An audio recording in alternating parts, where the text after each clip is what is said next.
Jemimah Rodrigues బాగా ఆడింది, match గెలిపించింది. కానీ ఆమె నన్ను నడిపించింది జీసస్కు ధన్యవాదాలు అని అన్నారు. ఈ మాటలకి ఇప్పుడు ట్రోల్ చేస్తున్నారు. ఆమె ఇలా అనడం తప్ప? I'm grateful to Jesus because just His presence and reading the Bible just encouraged me in my tough times. And the Bible says that weeping endures for a night, but joy comes in the morning. And today joy came, but I'm still weeping.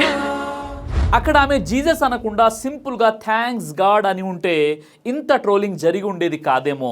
ఒకవేళ జెమిమాకు బదులుగా ఒక హిందూ రాముడి పేరు తీసుకున్నా లేదా ఒక ముస్లిం అల్లా పేరు తీసుకున్నా వారికి కూడా సేమ్ ఇదే పరిస్థితి ఎదురయ్యేది.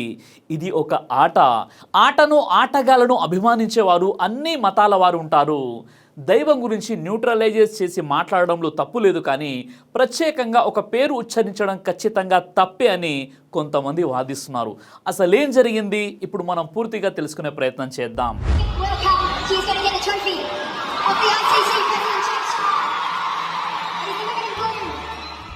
మన భారత మహిళా క్రికెట్ జట్టు సాధించిన చారిత్రక విజయం ఐసీసీ విమెన్స్ వరల్డ్ కప్ 2025 ఫైనల్లో దక్షిణాఫ్రికాను ఓడించి మన దేశం భారత్ మొట్టమొదటిసారి కప్ సాధించింది. ఇది కేవలం ఒక ట్రోఫీ కాదు, ఇది మన మహిళల శక్తి, మన మహిళల అద్భుత ప్రతిభ, పట్టుదల, శ్రమ, ధైర్యానికి నిదర్శనం, పడిన శ్రమకు సాక్ష్యం.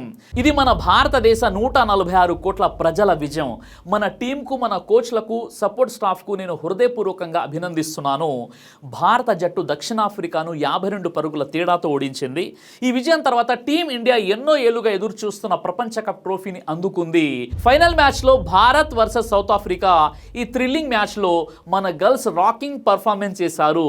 మన భారత్ బ్యాటింగ్లో స్మార్ట్ ఆడి 50 ఓవర్లలో 298 పరుగులు చేసి 7 వికెట్లు కోల్పోయింది.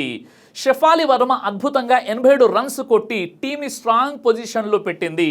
మిగిలిన ప్లేయర్లు కూడా సూపర్ సపోర్ట్ ఇచ్చారు.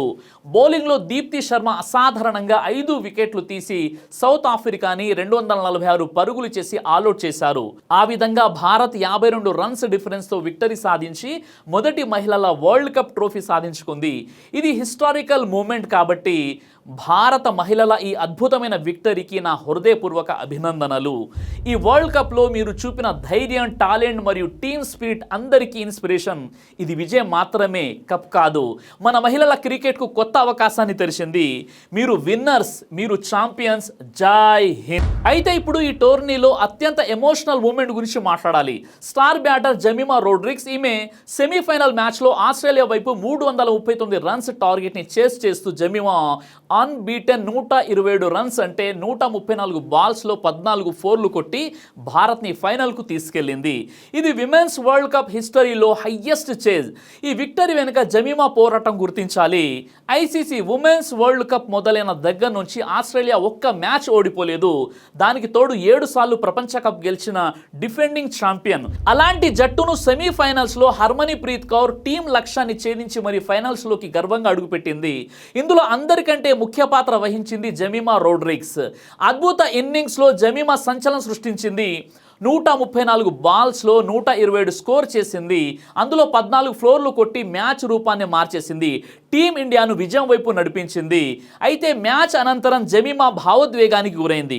ఇదంతా ఒక కలలా ఉందని నమ్మలేకపోతున్నా అంటూ సంతోషంతో కన్నీళ్లు పెట్టుకుంది. దేవుడి దయ వల్లనే ఇదంతా సాధ్యమైందని, అందుకు ఆయనకు ధన్యవాదాలను చెప్పింది. అమ్మా, నాన్న, కోచ్, నా ఆత్మీయులు నన్ను ఎంతో నమ్మారు అని జెమిమా చెప్పడం జరిగింది.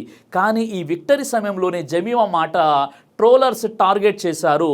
దానికి కారణం ఆమె పోస్ట్ మ్యాచ్ ఇంటర్వ్యూలో ఎమోషనల్ అయి చెప్పిన బైబిల్ వాక్యం మరియు జీసస్కు థ్యాంక్స్ చెప్పడం. Firstly, I want to thank Jesus because I couldn't do this on my own. I know He carried me through today. I want to thank my mom, my dad, my coach, and every single person who just believed in me throughout this time. Jemimah Rodrigues బాగా ఆడింది, match గెలిపించింది. కానీ ఆమె నన్ను నడిపించింది జీసస్కు ధన్యవాదాలు అని అన్నారు. ఈ మాటలకి ఇప్పుడు ట్రోల్ చేస్తున్నారు. ఆమె ఇలా అనడం తప్ప?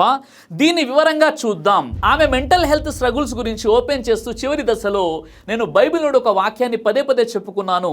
ఆమె చెప్పినట్లు నిలబడండి మరియు దేవుడు పోరాడుతాడు అనే ఈ వాక్యం మనం బైబిల్లోని ఎక్సోడస్ అంటే నిర్గమకాండం 14 అధ్యాయం 14 వచనంలో చూడొచ్చు.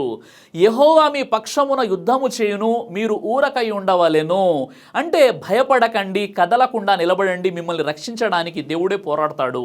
మరో వాక్యం కీర్తనలు 30:5 ఏడుపు రాత్రి ఉండినను ఉదయమున సంతోషము కలుగును. అంటే కష్టం ఒక రాత్రి ఉన్నా మరుసటి రోజు ఉదయం తప్పకుండా సంతోషం, ఆనందం లభిస్తుంది. ఆమె రాత్రి బాధపడింది కానీ ఉదయం కోసం ఆశతో ఎదురు చూసింది. ఈ వాక్యం ఆమెకు ఆశను, ఓపికను ఇచ్చిందని చెప్పడం జరిగింది. జమీమా చెప్పిన మాటల్లో యేసుకు కృతజ్ఞతలు చెప్పడం మరియు ఆయనే నన్ను ఈరోజు గెలిపించాడు అని తన పోరాటంలో ఆ దైవ సహాయం కీలకమని ఆమె విశ్వాసాన్ని ప్రదర్శించింది. జమీమా క్రిస్టియన్ కావడం వల్ల ఆమె విశ్వాసాన్ని పబ్లిక్గా చెప్పడం మీద ట్రోలర్స్, ముఖ్యంగా రైట్ వింగ్ సపోర్టర్స్ దాడి చేశారు. స్పోర్ట్స్ ఫీల్డ్లో మత విశ్వాసాన్ని గ్లోరిఫై చేస్తుందని, మత ప్రచారం చేస్తుందని ఆరోపించారు. అయితే ఇలాంటి ఇన్స్పిరేషన్ వాక్యాలు మనకు భగవద్గీతలో కూడా కనిపిస్తాయి, ఖురాన్లో కూడా కనిపిస్తాయి.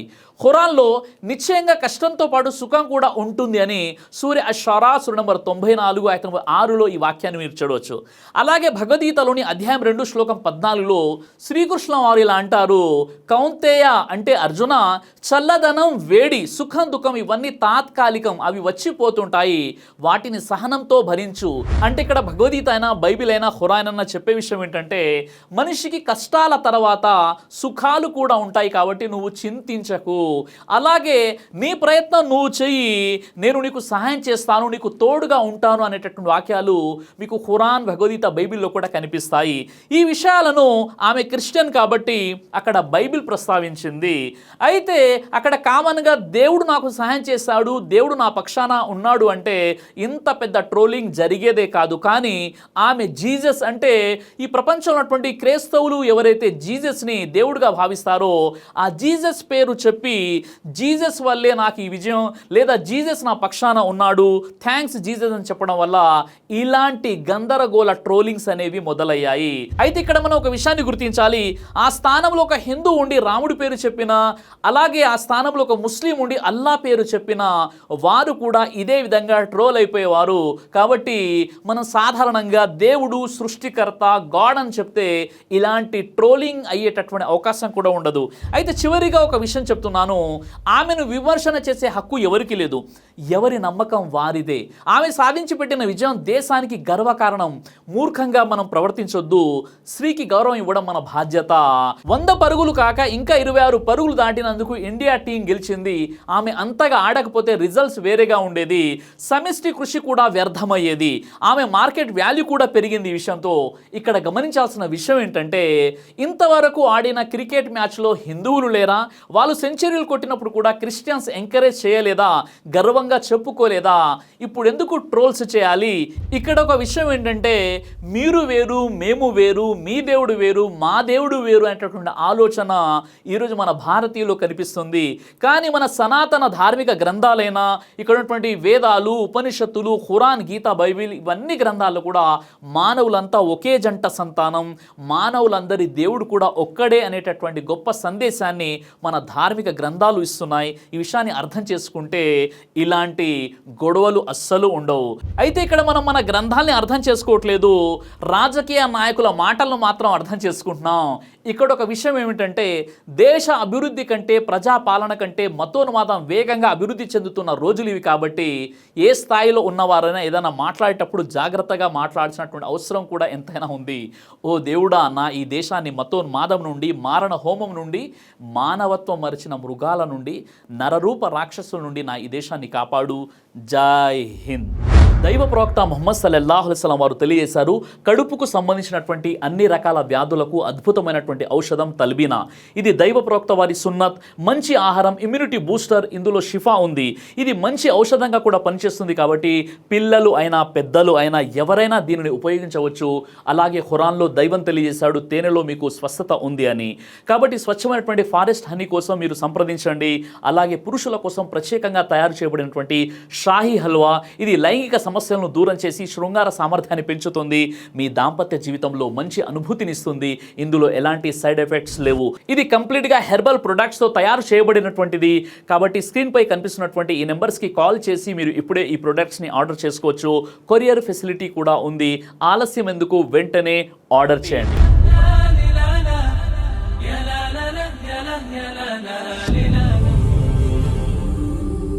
బ్రదర్ సిరాజ్ అని యూట్యూబ్ ఛానల్ని మీరు సబ్స్క్రైబ్ చేసినట్లయితే ఇన్షాల్లా దేవచిత్తం అయితే మీకు వీడియోస్ వస్తుంటాయి. అదేవిధంగా బ్రదర్ సిరాజ్ అనేటటువంటి ఫేస్బుక్ని కూడా లైక్ చేయడం వల్ల మీకు వీడియోస్ వస్తుంటాయి.